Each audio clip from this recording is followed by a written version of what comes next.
खुतबा मसनूना पढ़ने से पहले आप तमामी हजरात को सलाम अलैकुम, सत श्री अकाल, आदाब।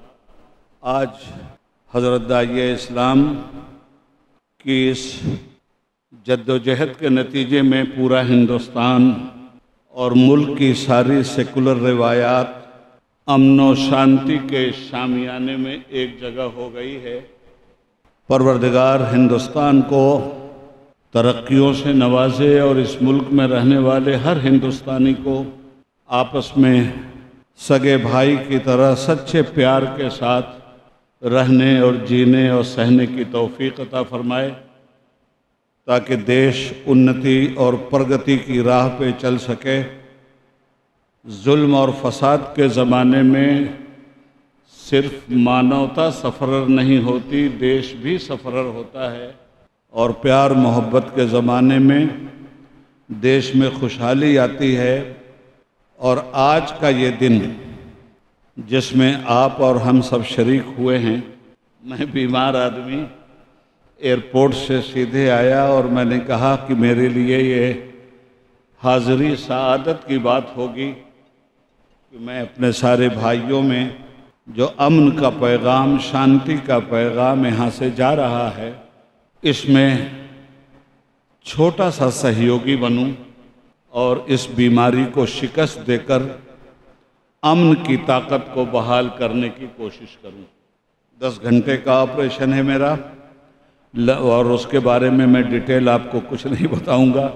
वह इतना ही बहुत है कि इस परेशानी में हज़रत की मोहब्बत और दुआएं और इस इदारे से सही मानों में जो अमन, शांति, देश प्रेम और इंसानियत नवाजी का परचम बुलंद हुआ है, मैं चाहूँगा कि जितने लोग आए हैं वो हिंदू हों, मुस्लिम हों, सिख हों, ईसाई हों, कोई भी हो, सारे के सारे लोग अगर अपनी अपनी बिसात और ताकत के मुताबिक अपने अपने सिर्फ घर में ये माहौल पैदा कर दें, तो मैं समझता हूँ कि नफ़रत को शिकस्त दी जा सकती है और मोहब्बत को फतहयाब बनाया जा सकता है। अब चंद बातें मीलादुन्नबी के हवाले से मैं आपसे अर्ज़ कर दूँ, ज़्यादा देर तक नहीं बोल सकता। खुतबा मसनूना पढ़ने की सआदत हासिल करता हूँ। नहमदुहु व नुसल्ली अला हबीबिहिल करीम, अम्मा बाद, फ़ौज़ु बिल्लाहि मिनश शैतानिर रजीम, बिस्मिल्लाहिर्रहमानिर्रहीम। व इज़ यरफ़उ इब्राहीमुल क़वाइद मिनल बैति व इस्माईल रब्बना तक़ब्बल मिन्ना इन्नका अंतस समीउल अलीम रब्बना वजअलना मुस्लिमैन लक व मिन ज़ुर्रियतिना उम्मतम मुस्लिमतन लक व अरिना मनासिकना व तुब अलैना इन्नका अंतत तव्वाबुर रहीम रब्बना वबाअस फ़ीहिम रसूलन मिनहुम यतलू अलैहिम आयातिहि व युअल्लिमुहुमुल किताब वल हिकमत व युज़क्कीहिम इन्नका अंतल अज़ीज़ुल हकीम आमनतु बिल्लाह सदक़ल्लाहुल अलीयुल अज़ीम। सरपरस्त इजलास, अमन और शांति के दूत हज़रत दाइए इस्लाम दामत बरकातुहुमुल क़ुद्सिया, इस अज़ीम शान जश्न ईद मीलादुन्नबी सल्लल्लाहु अलैहि वसल्लम के मौके पर इस अज़ीम खानकाह में तशरीफ़ लाने वाले हमारे हिंदू, मुस्लिम, सिख, ईसाई भाइयों, आप सभी लोगों को ये बात मालूम है कि मीलादुन्नबी हज़रत मोहम्मद सल्लल्लाहु अलैहि वसल्लम के बर्थ डे का नाम। मीलाद के माना पैदाइश और नबी के माना खुदा के पास से आने वाली ख़बरें बंदों तक पहुंचाकर उनकी रहनुमाई करना। 570 ईस्वी में अप्रैल के महीने में हज़रत मोहम्मद मुस्तफ़ा सल्लल्लाहु अलैहि वसल्लम अरब की सरज़मीन पर एक पवित्र शहर मक्का में पैदा हुए। मैं चाहूँगा कि जीवनी पे थोड़ी सी बात कर दूँ ताकि बात समझ में आ जाए। 570 बरस तक उनकी पैदाइश से पहले, उनके बर्थडे से पहले हज़रत ईसा अलैहिस्सलाम दुनिया से जा चुके थे। और इस पूरे 570 साल के पीरियड में पूरी दुनिया में कोई पैगंबर नहीं आया।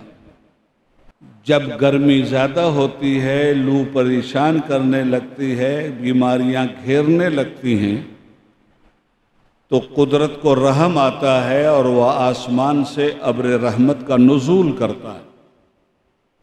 खेतियां भी सैराब होती हैं और लोग भी खुशहाल हो जाते हैं। एक है जिस्म की परवरिश और एक है आत्मा की परवरिश। इंसान के जिस्म की कोई हैसियत ही नहीं और न जिस्म का नाम जिंदगी। जिंदगी नाम रूह का है और जिंदगी जब जिस्म से निकल गई तो हम लोगों को मुर्दा कहते हैं। जब तक जिंदगी है जिस्म में तब तक जिंदा। जिंदगी ने टाटा बाय बाय कह दिया तो आदमी मुर्दा। यही तो हकीकत है। जिंदगी में आप पे लाठी चार्ज हो तो तकलीफ होगी और जिंदगी ही जब जिस्म छोड़ के चली गई तो काटो, फेंको, जलाओ, दफनाओ, कोई फर्क नहीं पड़ता। तो मालूम यह हुआ कि मकसद जिस्म की परवरिश नहीं है, जिंदगी की परवरिश। और जिंदगी नाम आत्मा का है। उस आत्मा को थोड़े दिन तक परमात्मा ने इस जिस्म को मकान बनाकर दाखिल कर दिया। अब उसकी परवरिश होना जरूरी है। हम लोगों का मामला यह है कि खा पीकर जिस्म की परवरिश करते हैं, यानी जो मरने वाला है, सड़ने वाला है, गलने वाला है, जलने वाला है, दफन होने वाला है, हम उसकी परवरिश करते हैं। और जो अमर है, जिंदा है, उस जिंदगी की परवरिश के लिए हमें कभी ख्याल ही नहीं आता। वो है रूह और आत्मा की परवरिश। पूरी दुनिया में जब जब जुल्म फैला है तब तब हर दौर में कुरान कहता है वो लिकुल्ल कौमिन हाद, हमने हिदायत देने वालों को भेजा है। कोई कौम ऐसी नहीं है जिसमें हिदायत देने वाले ना आए। और हर हिदायत देने वाले का एक ही काम था और एक ही पैगाम था। काम ये था कि समाज की बुराइयों और बेहयाइयों को ख़त्म करके जो रूह मुर्दा हो रही है इसे जिंदा किया जाए। और संदेश ये था कि आंखें खोलो, इल्म दिया खुदा ने, अक्ल दिया खुदा ने। जिस पृथ्वी पे तुम रहते हो इसे एक मालिक के अलावा किसी ने नहीं बनाया। जिस आसमान के लाजवर्दी शामियाने के नीचे तुम अपनी ज़िंदगी के नसेब व फराज की गुत्थियाँ सुलझाते हो और अब्र रहमत बरसता है वहाँ से, वो सिर्फ एक ही मालिक है। आज मुख्तलिफ धर्मों में लोग मौजूद हैं, इसके बावजूद सबकी आस्था बोलती है कि हमारा मालिक एक। कोई भी ऐसा नहीं है जो ये न कहता हो कि हमारा मालिक एक ही है। ज़मीन एक मालिक के अलावा किसी ने नहीं बनाया, आसमान एक मालिक के अलावा छत किसी ने नहीं बनाया, सूरज को एक मालिक के अलावा किसी ने नहीं पैदा किया, चाँद को एक मालिक के अलावा किसी ने नहीं पैदा किया। कोई दूजा नहीं है जो उस मालिक का शरीक हो जाए कि थोड़ा हमारा भी सहयोग है तुम्हारे साथ। निरंकार है वो।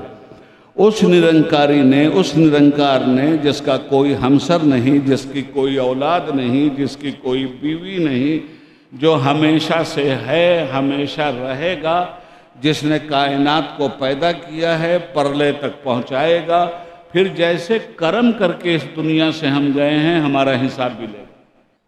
ये एक मोटी सी बात है जो हर मज़हब में मौजूद है और यही वो मोटी बात है। इस्लाम ने आगे बढ़कर पूजा के मामले में एक अलग से कंसेप्ट दिया। क्योंकि पूजा तरह तरह की होती है, ज़मीन की भी, आसमान की भी, देवी की भी, देवता की भी, चाँद की भी, सूरज की भी, गंगा की भी, जमुना की भी। तो इस आलम में इस्लाम थोड़ा सा अलग हट के बात करता है। इस्लाम कहता है ज़मीन का जो मालिक है पूजा उसकी होनी चाहिए, ज़िंदगी जिसने दिया है पूजा उसकी होनी चाहिए। इस्लाम ये कहता है कि उनको मत पूजो जिनको तुम अपने हाथों से बनाते हो, उस मालिक को पूजो जिस मालिक ने अपने हाथ से तुम्हें बनाया है। तो आपस में बातचीत में डिफरेंस हो सकता है, मगर मेरी जिम्मेदारी है कि मैं इस्लाम के इस कंसेप्ट को सारे संसार के सामने रखूं कि इस्लाम एक खुदा के अलावा किसी की पूजा को जायज़ नहीं समझता। इसलिए कि जब मालिक वही है तो नौकर की पूजा क्यों करें? सूरज हमारा नौकर ही है, इसके अलावा कुछ नहीं। और इतना बड़ा गुलाम है मालिक का कि अपने वक्त पे निकलता है और अपने वक्त पे डूब जाता है। चाँद की भी वही पोजीशन है, सारे के सारे नेचर के साथ बंधे हुए हैं। तो कोई एक मालिक है जो मालिक नेचर के साथ इन सब को बांधे हुए है और इनसे ड्यूटियां ले रहा है। और सबसे ज़्यादा पैदा करने वाले संसार को जिसको सबसे ज़्यादा प्यार अपनी मखलूक से हुआ वो आप लोग, ये इंसान है। ये जो कुछ भी बना है सब इंसान के लिए बना है और ये तमाम चीज़ों में कोई इंसान का मालिक नहीं है, सबकी सब चीज़ें इंसान की नौकर हैं। सूरज का इस्तेमाल हम करते हैं, चाँद का इस्तेमाल हम करते हैं, ज़मीन का इस्तेमाल हम करते हैं, बारिश का इस्तेमाल हम करते हैं, जानवर का इस्तेमाल हम करते हैं। कौन ऐसा है जिसका इस्तेमाल हम नहीं करते? जानवर हमारा इस्तेमाल नहीं करता, ज़मीन हमारा इस्तेमाल नहीं करती, चाँद हमारा इस्तेमाल नहीं करता। जो कुछ भी इस्तेमाल करते हैं हम इनका करते हैं। इसलिए इस्लाम में ये बात बड़ी पक्की है कि एक मालिक के अलावा कोई दूसरा मालिक नहीं और एक के अलावा कोई पूजनीय नहीं। ये बात मैं आपसे इसलिए कह रहा हूँ कि इसी बात को सारे प्रॉफिट दुनिया के सामने लेकर के आए थे। हज़रत मोहम्मद सल्लल्लाहु अलैहि वसल्लम कुल 63 साल की ज़िंदगी इस दुनिया में लेकर के आए थे। 63 साल में भी 40 साल तक मौन रहे, 40 साल तक पब्लिक के बीच आकर लीडरशिप उन्होंने नहीं की। 40 साल के बाद उन्होंने प्रॉफिट होने का ऐलान किया और खुदा का कलाम उन पर उतरता रहा। कुरान क्या है? कुरान खुदा का लेक्चर है। और कुरान किन लोगों के लिए है? अल्लाह सिर्फ मुसलमानों का अल्लाह नहीं है। अल्हम्दुलिल्लाह रब्बिल आलमीन, तारीफ़ उस खुदा की जो सारी कायनात की परवरिश करने वाला है। और मोहम्मद सल्लल्लाहु अलैहि वसल्लम सिर्फ मुसलमानों के नबी नहीं हैं। वमा अरसलना का इल्ला रहमतल लिल आलमीन, आप सारे संसार के लिए रहमत बन करके आए हैं। और कुरान सिर्फ मुसलमानों की किताब नहीं है, ये इंसानों की किताब है। कुरान मुसलमानों को सिर्फ एड्रेस नहीं करता, इंसानों को एड्रेस करता है। हुदल्लिन्नासि व बय्यिनातिम मिनल हुदा वल फुरकान, ये कुरान है जो इंसानों की हिदायत के लिए मालिक ने अपने पैगंबर मोहम्मद सल्लल्लाहु अलैहि वसल्लम को अता किया है। ये थोड़ी सी बात मैंने आपसे इसलिए की कि यहाँ से चल कर के उनका जीवन आगे बढ़ता है। और जब दुनिया में वो आए तो आने के बाद ज़रा देखें, उनकी माँ का नाम आमिना है, अमन वाली, शांति वाली, पीस वाली। उनके बाप का नाम अब्दुल्ला, ईश्वर का बंदा। उनको जिस दाई ने दूध पिलाया उसका नाम हलीमा, उसके माना है हिल्म वाली, सआदत वाली, बुर्दबारी वाली, प्यार करने वाली। हज़रत मोहम्मद सल्लल्लाहु अलैहि वसल्लम की पैदाइश से पहले, उनके बर्थडे से पहले उनके फादर का इंतकाल हो चुका था। यतीम पैदा हुए थे। 6 साल के जब हुए तो उनकी माँ मक्का से मदीना उनको ले गई बाप की कब्र की ज़ियारत करवाने के लिए। मक्का से मदीना 440 किलोमीटर दूर है।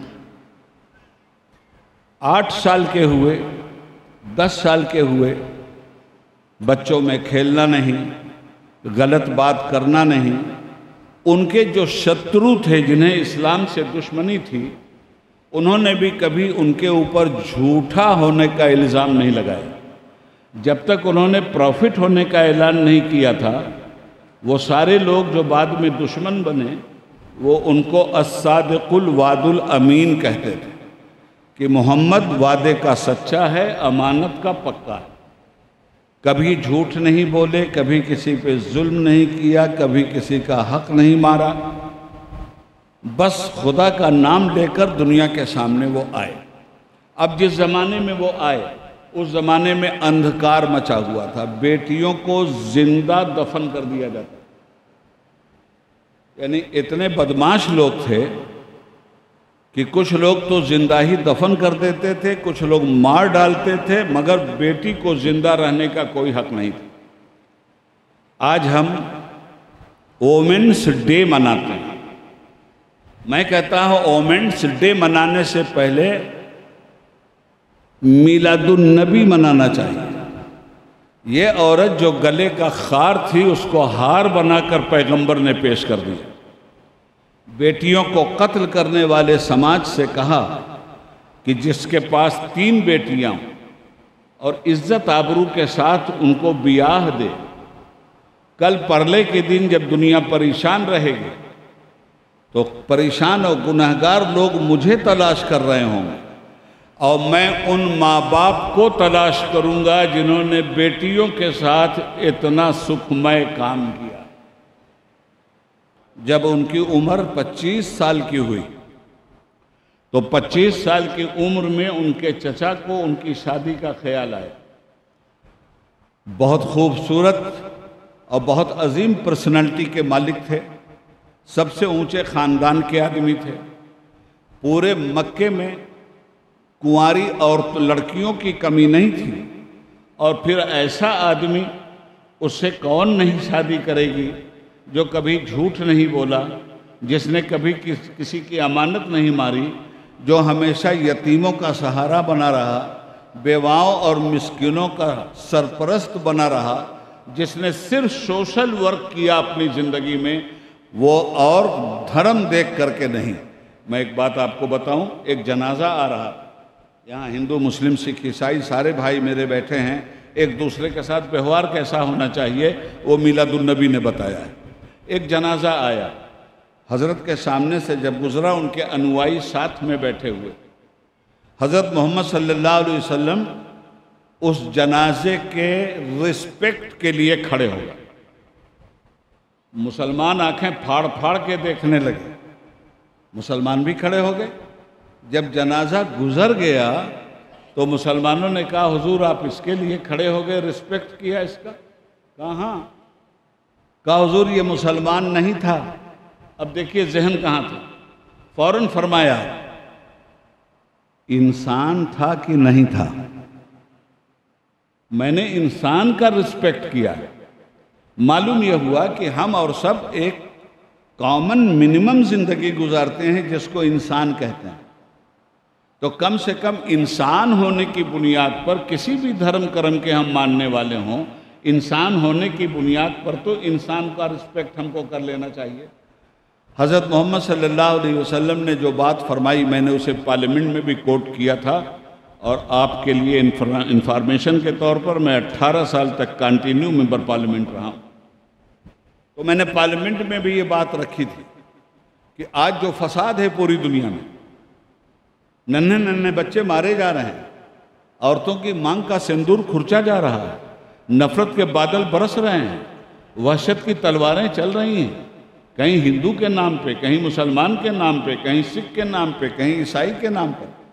रात के अंधेरे में भी जानवर निकलता है तो जानवर से नहीं डरता, मगर ये इंसान इतना गिर चुका है कि दिन के उजाले में भी निकलता है तो इंसान से डरता है। जानवर रात के अंधेरे में जानवर से नहीं डरता, ये इंसान दिन के उजाले में इंसान से डरता है। इतनी गिरावट आ गई है। तो इस गिरावट को ख़त्म करने के लिए एक बात मैंने पार्लियामेंट में पेश की। मैंने कहा कि आप मोहम्मद सल्लल्लाहु अलैहि वसल्लम का मज़हब मानो चाहे ना मानो, उनकी वो बात तो मान लो जो बात मानवता के लिए फ़ायदामंद है। वो फरमाते हैं, मल्लम यरहम सगीरना वलब युक्किर कबीरना फलैस मिन्ना। ऐ लोगो, जो छोटों पर रहम नहीं करता वो मेरा नहीं। ऐ लोगों, जो बड़ों की इज्जत नहीं करता वो मेरा नहीं। अब यहाँ इतना बड़ा मजमा, हमारे सिख भाई बैठे हैं, हमारे हिंदू भाई बैठे हैं, दीगर मज़ाहिब के लोग बैठे हैं, मुसलमान बैठे हैं। इस पूरे मजमे में क्या सब के सब मिनट और सेकंड के एतबार से बराबर पैदा हुआ? मिनट और सेकंड के एतबार से भी भाई साहब, या कोई किसी से छोटा है या बड़ा है। अब मोहम्मद सल्लल्लाहु अलैहि वसल्लम का संदेश क्या है? जो छोटों पर रहम नहीं करता वो हमारा नहीं, जो बड़ों की इज्जत नहीं करता वो हमारा नहीं। तो अब ड्यूटी क्या मिली? अगर हम इंसान हैं तो इंसान के रूप में, अगर जानवर हैं तो हमें कुछ नहीं कहना, मगर वाकई इंसान और मानवता की भीख अगर हमें मिली तो हम सब का की प्रोफेशनल ड्यूटी क्या बनी? अगर छोटा है तो प्यार की बरखा उस पर बरसा दे, किसी भी धर्म का हो, कोई भी हो, और बड़ा हो तो उसके रिस्पेक्ट के लिए सर झुका दे। अगर ये चीज़ पैदा हो जाए इस समाज में कि हर छोटा बड़े का रिस्पेक्ट करे और हर बड़ा छोटे से प्यार करे, मुझे बताइए हिंदू मुस्लिम कहाँ होगा? मुझे बताइए सिख ईसाई फसाद कहाँ होगा? ये क्यों फसाद हो रहा? ये फसाद सिर्फ इसलिए हो रहा है कि हकदारों का हक कुछ लोग मार रहे हैं, जिसके नतीजे में ये फसाद बर्पा हो रहा है। अगर समाज चाहता है कि समाज में फसाद न हो, अमन हो, शांति हो, प्रेम हो, तो ईमानदारी के साथ हर आदमी को हर आदमी का हक दे देना चाहिए।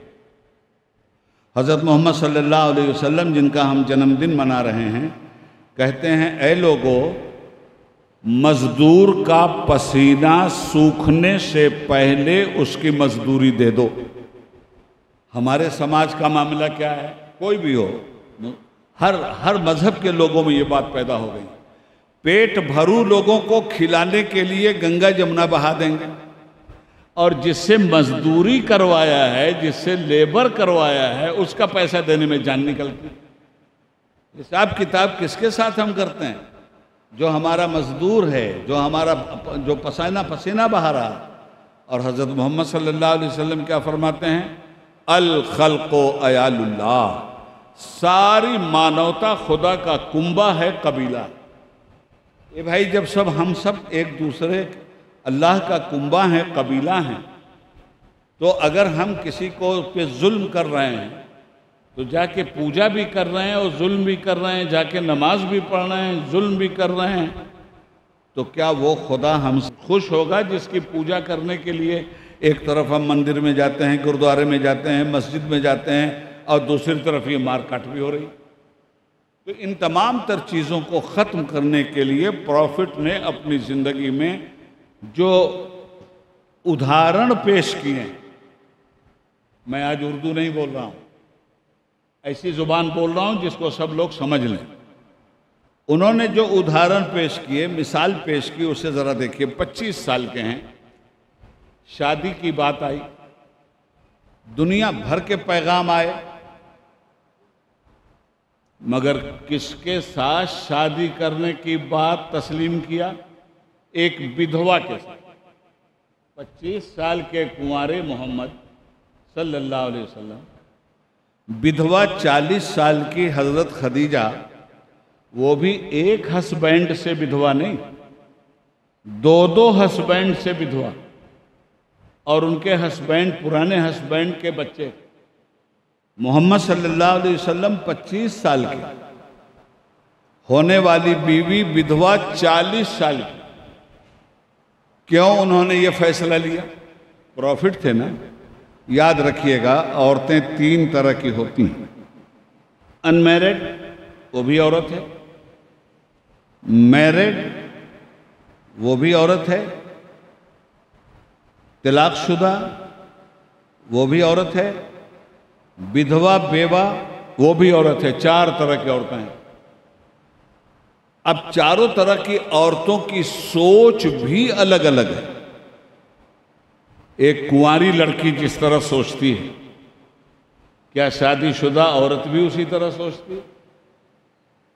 और एक शादीशुदा औरत जिस तरह सोचती है, क्या एक तलाकशुदा औरत भी उसी तरह सोचती है? और एक तलाकशुदा औरत जिस तरह सोचती है, क्या एक विधवा और बेवा भी उसी तरह सोचती है? सबके अरमानों की दुनिया अलग अलग, मगर सबसे ज़्यादा अगर कोई मजलूम है, सबसे ज़्यादा कोई दया की पात्र है, सबसे ज़्यादा अगर किसी के साथ सिंपैथी होनी चाहिए तो वो विधवा है, बेवा है, जिसका कोई सहारा नहीं। समाज विधवा को अभागन बना के छोड़ देता था। विधवा से कोई शादी करने के लिए तैयार नहीं होता था। विधवा को सुबह सवेरे अगर लोग देख लेते थे तो कहते थे आज का दिन हमारा बर्बाद हो गया। यानी विधवा को समाज में इंसान के कोई भी इज्जत की जगह नहीं मिली। उस माहौल में हज़रत मोहम्मद सल्लल्लाहु अलैहि वसल्लम ने फैसला किया कि हम एक विधवा से शादी करेंगे, वो भी अपनी उम्र से 15 साल ज़्यादा उम्र वाली से। और ये फैसला करके प्रॉफिट ने इंसानी समाज को एड्रेस किया और इंसानी समाज को बताया कि ऐ जालिम लोगों, जो सुहागन को अभागन बना के छोड़ देते हो और फिर वो इज्जत और सम्मान नहीं पाती, आज मोहम्मद इस जुल्म का खात्मा करता है। तुम सुहागन को अभागन बना के छोड़ते हो, मोहम्मद अभागन को सदा सुहागन बनाने जा रहा है। मैं चंद मोटी मोटी बातें आपको बता रहा हूं। रह गई बात इंसानियत की, ह्यूमन राइट्स की जाती है ना बात। यूनाइटेड नेशन में ह्यूमन राइट्स की बात है। वाह वाह वाह वाह। ह्यूमन राइट्स का मतलब क्या हुआ? जहां भी जुल्म हो रहा हो, जालिम का हाथ पकड़ लिया जाए और जिस पे जुल्म हो रहा हो उसका हक दिलवा दिया जाए। ह्यूमन राइट्स का कोई दूसरा मतलब हो तो आप लोग मुझे समझा दें। मैंने तो यही समझा। मैं कहता हूं मजहब की बुनियाद पे इख्तिलाफ कोई बुरी बात नहीं है। मन एक होता है, मन भेद बुरी बात है। मन भेद नहीं होना चाहिए, मत भेद कहीं से बुरा नहीं। हम पार्लियामेंट में रहे हैं, हम जिस पार्टी में थे दूसरी पार्टी से हमारा मतभेद था, मगर मन भेद कभी नहीं रहा। तो मतभेद तो हो सकता है। अरे आपके घर में मतभेद हो रहा है, बाप से बेटा मतभेद कर रहा है, बेटे से बाप भेद, मगर क्या रिश्ता खत्म हो गया? तो ये ह्यूमन राइट्स की हिफाजत मिलादुन्नबी ने किया है। तो प्रॉफिट की जो जिंदगी है वो दुनिया के सामने नहीं लाई गई। मिलादुन्नबी आज भी आता है तो ये मुसलमानों के बीच बात होती है, चांद 2 टुकड़े कर दिया, सूरज वापस बुला लिया, सब सच है, ये शक्ति थी और ये हुआ। मगर यार वो सिर्फ मुसलमानों के पैगंबर बन के नहीं आए थे। जिनका मीलाद मना रहे वो इंसानों के पैगंबर बन के आए थे। वो भाई जो शक में पड़े हुए हैं, वो भाई जो मोहम्मद सल्लल्लाहु अलैहि वसल्लम की जीवनी को नहीं जानते, उन भाइयों के सामने उनका जीवन पेश करो कि भैया मानो चाहे ना मानो, कम से कम ये जीवन तो सुन लो। अगर इंसानियत के फायदे की बात है, उन्हें ना मानो, उनकी बात को मान लो। इसलिए कि कहीं भी धर्म में गुंजाइश ही नहीं है अपनी बात ज़बरदस्ती मनवाने की। खुद हज़रत मोहम्मद सल्लल्लाहु अलैहि वसल्लम से अल्लाह कहता है, मेरे पैगंबर, हमने तुम्हें वकील बनाकर, तुम्हें दरोगा बनाकर, तुम्हें कोतवाल बनाकर लोगों में नहीं भेजा है। हमने तुम्हें डराने वाला, खुदा से और खुदा की जन्नत की खुशखबरी देने वाला बना के भेजा है। तुम अपनी बात कह दो, लोग माने ना माने, आना तो सबको मेरे ही पास है, मैं देख लूँगा उनको। तो अर्ज़ ये करना चाहता हूँ कि ये है वो मीलादुन्नबी। तुम्हारे खाने में तुम्हारे पड़ोसी का हक है।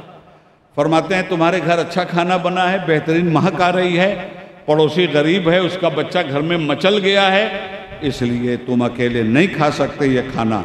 अपने सालन में पानी ज़्यादा डाल करके उसका शोरबा, उसका रस्सा बढ़ा दो और उसके घर में भी उसको ले जा करके पहुँचा दो। पड़ोसी की मीनिंग समझिए। 40 घर आगे आपका घर बीच में, 40 घर पीछे, 40 घर दाहिने और 40 घर बाएं। यह है आपका पड़ोस और ये हैं आपके पड़ोसी। एज ए मुसलमान इनकी खबरगिरी करना आपका फ़र्ज है। एज ए मुसलमान इनके दुख सुख में शामिल होना यह आपकी प्रोफेशनल ड्यूटी है। मैं कहता हूं कि अगर वो 40 घर आगे पीछे दाएं बाएं उनमें नफरत पैदा हो गई एक मुसलमान, तो मुसलमान को क्या करना चाहिए कि ये नफरत रहमत में बदले? मैं इस्लाम का मिजाज दे रहा हूं आपको। एक हमारी हिंदू बहन नल पे पानी भर रही, होता है कि नहीं, नल लगे हैं ना, पानी भर रही।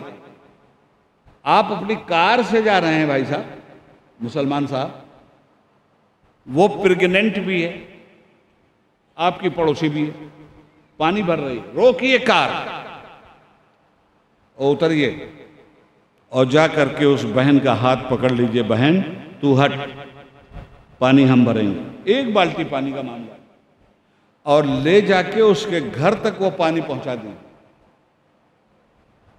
अब जरा कोई फसादी इस 40 घर के बीच आए तो आपको जलाने के लिए और बुलडोजर चलाने के लिए हिम्मत नहीं होगी, इसलिए कि आपने वो कर्तव्य करके दिखाया है कि ये हिंदू बहन हमारी बहन है, बड़ी है, माँ के बराबर है तो हमारी माँ है, बेटी के बराबर हमारी बेटी है।